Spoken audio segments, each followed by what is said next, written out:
नमस्कार, मैं हूं संजीव श्रीवास्तव। आप देख रहे हैं 4 PM न्यूज नेटवर्क। मित्रों, एक वक्त में हिंदुत्व का सबसे बड़े जो चेहरे रहे हैं, उनमें ऊपरी पायदान पर रही उमा भारती लंबे वक्त से मेन स्ट्रीम जो पॉलिटिक्स है उसमें वापसी के लिए छटपटा रही हैं। और जब जैसे ही कोई मौका मिलता है तो उसको वो लपक लेती हैं, और अब फिर उन्होंने एक अवसर को लपका है। उमा भारती बहुत वक्त से कोशिश में है कि जो केंद्रीय नेतृत्व है वो उन्हें पुनः जो मेनस्ट्रीम की राजनीति है उसमें वापसी का अवसर दे। संघ पर भी उनकी निगाह है, लेकिन जो उमा भारती का स्वभाव है या जिस तरीके से वे पेश आती हैं, विचलित हो जाती हैं, तो रिस्क लेने को कोई तैयार नहीं होता। बहुत पानी बह चुका है, वो वक्त और था, आज वक्त कुछ और है। और बेशक बेशक वो जो चाहे बाबरी जो विध्वंस था उसकी अगुवाई में शुमार रही थी, और बहुत कुछ था। और उसके बाद यदि मध्य प्रदेश में जिस तरीके से बीजेपी आज काबिज है, उसमें बहुत बड़ा योगदान उमा भारती का है, कोई इनकार नहीं कर सकता। वो जो 2003 जो उस समय उन्होंने यह एक करिश्मा दिखाया था और सुपड़ा साफ कर दिया था कांग्रेस का। 230 जो कुल विधानसभा सीटें हैं मध्य प्रदेश में, उन्होंने 38 पर समेट दिया था। और एक 173 जैसी जबरदस्त विक्ट्री, न भूतो न भविष्यति जैसा एक उनके नाम रिकॉर्ड हो गया था, फिलहाल फिलहाल है, बना हुआ है। तो अब उमा भारती जैसे ही मौका मिलता है तो वो लपकती। और अभी मौका यदि किसी ने दिया है तो वो दिया है जो ममता बनर्जी की पार्टी है टीएमसी, उनके एक विधायक ने अवसर दिया, उसे लपक लिया उमा भारती ने। जो हुमायूं कबीर है, हुमायूं कबीर का एक बैनर, जो मैं बात कर रहा था, उमा भारती भी हाल ही में कह चुकी हैं कि उनकी मंशा है झांसी से चुनाव लड़ने की। यानी कि ये कहीं ना कहीं उत्तर प्रदेश के जो मुख्यमंत्री हैं योगी आदित्यनाथ, जो आज बड़ा एक हिंदुत्व या सनातन का चेहरा है, और वो लगातार अपना जो ग्राफ है बढ़ा रहे हैं। और कहीं आज तो ये भी कहा जाता है कि उनका ग्राफ मोदी को पीछे छोड़ता नजर आ रहा है, मोदी का करिश्मा खत्म हो चला है।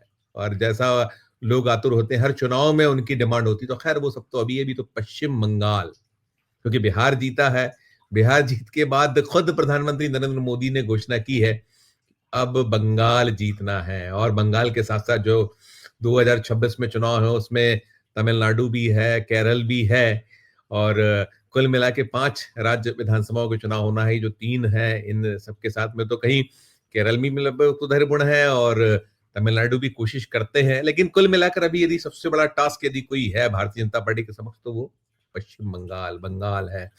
और बंगाल से ही शुरुआत, जैसे मैंने कहा कि ये जो टीएमसी के सांसद हैं हुमायूं कबीर, मुर्शिदाबाद बेलडांगा को लेकर उन्होंने एक अनाउंसमेंट किया है।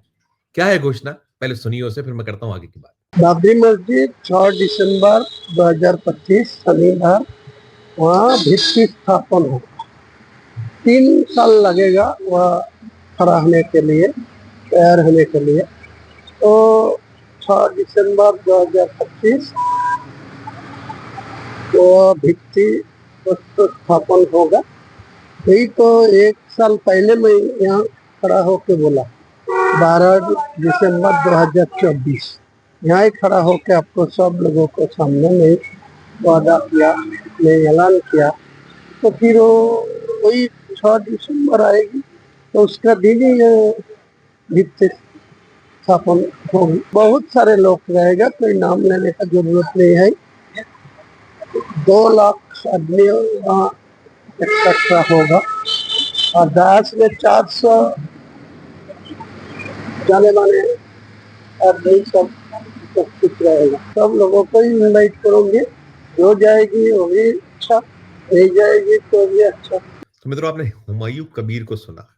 ये बयान उनका बिल्कुल ताजा बयान है, हाल ही में दिया गया बयान है, और बयान के बाद से इसे लेकर रार है तकरार। और जैसे मैंने कहा, देखिए, नरेंद्र मोदी मुद्दा विहीन है। भले ही 11.5 बरस से कुछ ज्यादा का वक्त अब उन्हें ये जो तीसरी पारी में सरकार चलाते हुए हो रहा है, प्रधानमंत्री पद का निर्वहन करते हो रहा है, लेकिन मुद्दे नहीं। हमने बिहार में देखा, बिहार में क्या कुछ था, कोई मुद्दों की बात नहीं थी। वही कहीं कोशिश थी कि कैसे पोलराइजेशन किया जाए, भारतीय जनता पार्टी की ओर से हो रहा था। खुद प्रधानमंत्री नरेंद्र मोदी काय पे थे, वो कहीं कहीं कट्टे की बात कर रहे थे, कहीं क्रूरता की बात कर रहे थे, जंगल राज पे केंद्रित थे। और जो वहां मैंडेट आया है 243 में से, बहुत सारे सवाल हैं उस पर, बहुत सारी बवाल है, बहुत सारी बातें हैं कि ऐसा तो कहीं दिखता नहीं था। और था, ये फैक्ट था, जो ग्राउंड रियलिटी थी वो सब कुछ थी। लेकिन अब जो अगला लक्ष्य बंगाल है, तो बंगाल में ये जो कहीं हुमायूं कबीर का बयान है, हुमायूं कबीर के बयान के बाद जैसा मैंने कहा कि अब बीजेपी को तो मौका मिल गया है।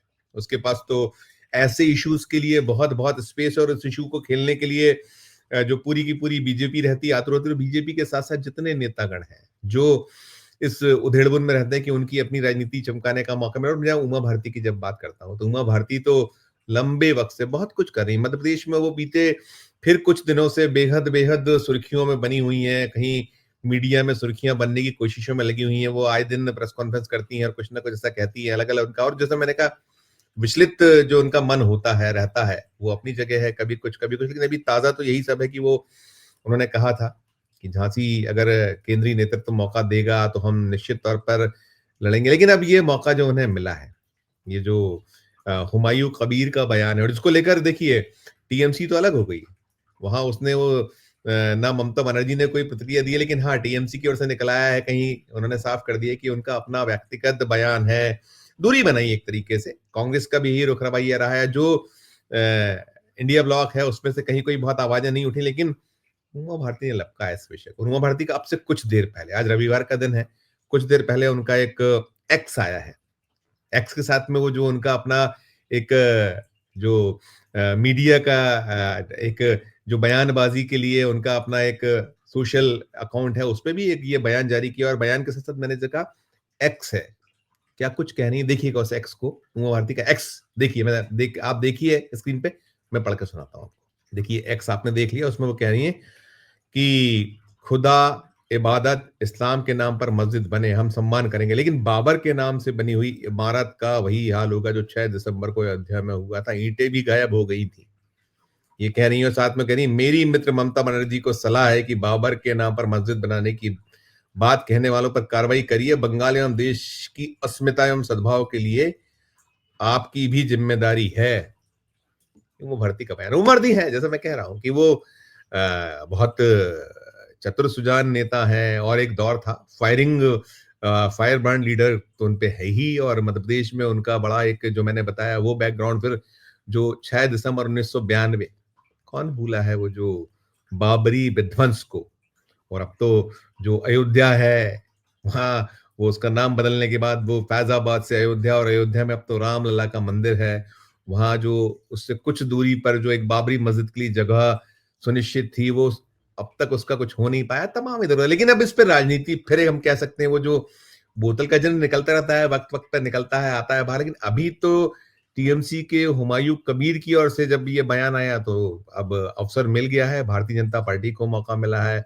उसके जो हिंदुत्व के चेहरे हैं, उसके जो सनातन के पैरोकार हैं, और लपक लिया गया है। और लपकने के साथ साथ प्रत्येक जो इस तरह की राजनीति करने वाले, वो अपनी राजनीति चमकाने में लग गए, तो उमा भारती क्यों पीछे रहेंगी। और मित्रों, वहां जो कहा गया है, हुमायूं कबीर तो यही कह रहे थे कि भाई जो है, हम तो एक जो बाबरी मस्जिद जैसी मस्जिद का पुनर्निर्माण करना चाहते हैं। फिर वो कह रहे थे कि 6 दिसंबर 1925 को हम इसकी नींव रखेंगे, 3 साल में इसका निर्माण पूरा हो जाएगा। और उनका बयान लंबा चौड़ा है। उन्होंने ये भी कहीं मीडिया से जो बातचीत हुई है उसमें कहा है कि भाई ये हमें किसी और की आवश्यकता नहीं है, इन द सेंस की ना हमें कोई सरकारी अनुदान चाहिए, ना जमीन चाहिए, हम तो एक विश्वास ट्रस्ट का गठन करेंगे, विश्वास ट्रस्ट के जरिए इसको करेंगे। और वो ये भी कहते रहे कि ये आस्था का मामला है, विभाजन का मकसद इसके पीछे कुछ किसी तरीके से नहीं। हालांकि मैंने जैसे कहा कि टीएमसी तो इसको जो हुमायूं कबीर है, उनके अपने एमएलए, उसके बयान से दूर रख लिया। और देखिए,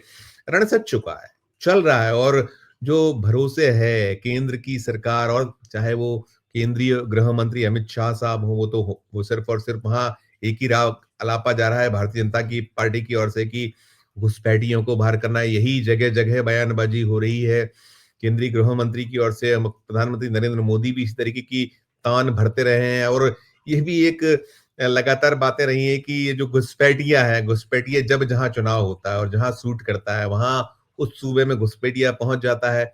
अभी तो election commission of India SIR कर रहा है, वो जो स्पेशल इंसेंटिव रिवीजन जो होता है मतदाता सूचियों का, वो चल रहा है। तो उसमें पश्चिम बंगाल भी शामिल है, और वही सब तलाश है। और ब्लेम्स यही है कि कहीं ना कहीं जो बिहार में जैसा हुआ कि बड़े पैमाने पर वोट काटे गए, तो पश्चिम बंगाल में भी वही सब किया जाएगा। उत्तर प्रदेश से भी यही खबरें निकल आई हैं, हम जो आपको बार बार रिपोर्ट कर रहे हैं।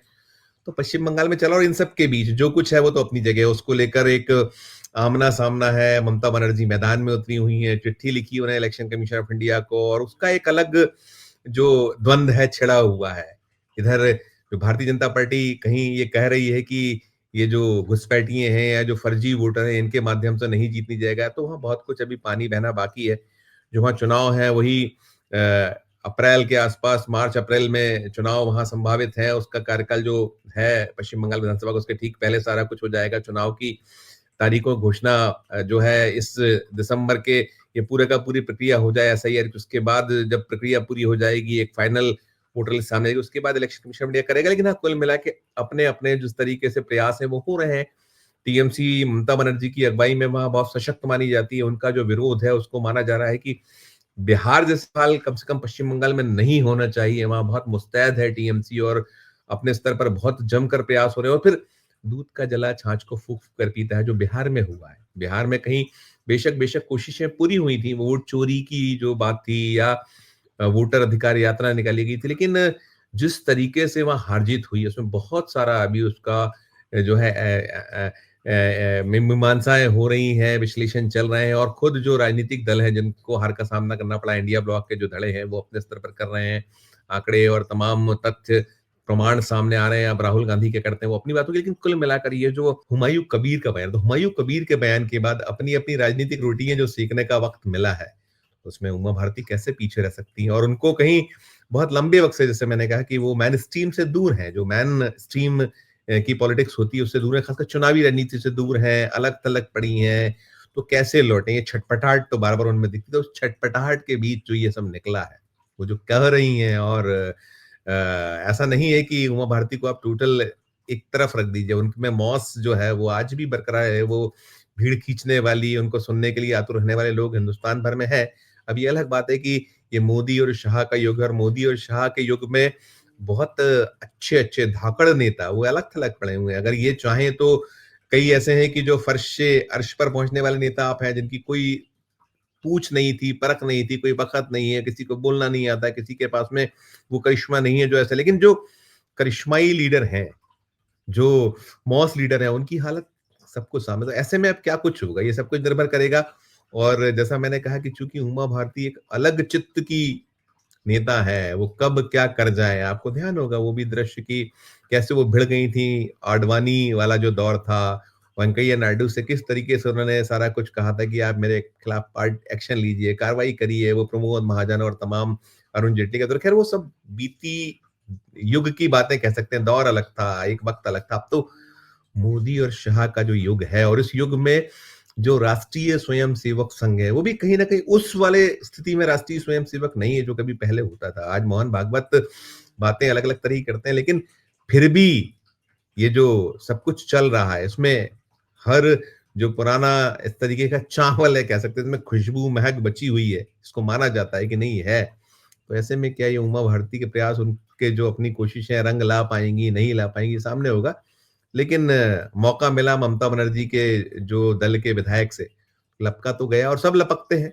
इस लपकने के बीच क्या कुछ आगे होगा वो तो आने वाले वक्त में सामने आएगा। लेकिन हाँ, उमा भारती ने एक पत्ता खेला है, वो पत्ता जो आज चल रहा है कि हिंदू मुसलमान, हिंदुत्व, सनातन। तो देखिए क्या निकल कर आता है। और उनकी जो चाहत है झांसी से चुनाव लड़ने की, क्या ये जो है मोदी शाह ये ईरा है या ये जो दौर है इसमें पूरा हो पाएगा, तो वक्त बताएगा। लेकिन हाँ, कुल मिलाकर एक राजनीतिक जो कोशिश है वो परवान चढ़ाने के प्रयास हो रहे हैं, कोशिश हो रही है। देखिए जो आगे आएगा आपके सामने आएगा। कुल मिलाकर एक खबर थी तो हमने कहा आप तक पहुंचाया। आपकी अपनी क्या राय है, आपका अपना क्या कहना है, इस वीडियो के कमेंट बॉक्स में अपनी राय प्रकट कीजिएगा। और हमारी ये खबर अच्छी लगे तो चैनल को लाइक कीजिएगा, सब्सक्राइब कीजिएगा, ज्वाइन का बटन दबाइएगा तो हमारी हौसला अफजाई होगी। प्यार से रखिए और देखते रहिए 4 PM न्यूज नेटवर्क। धन्यवाद, नमस्कार।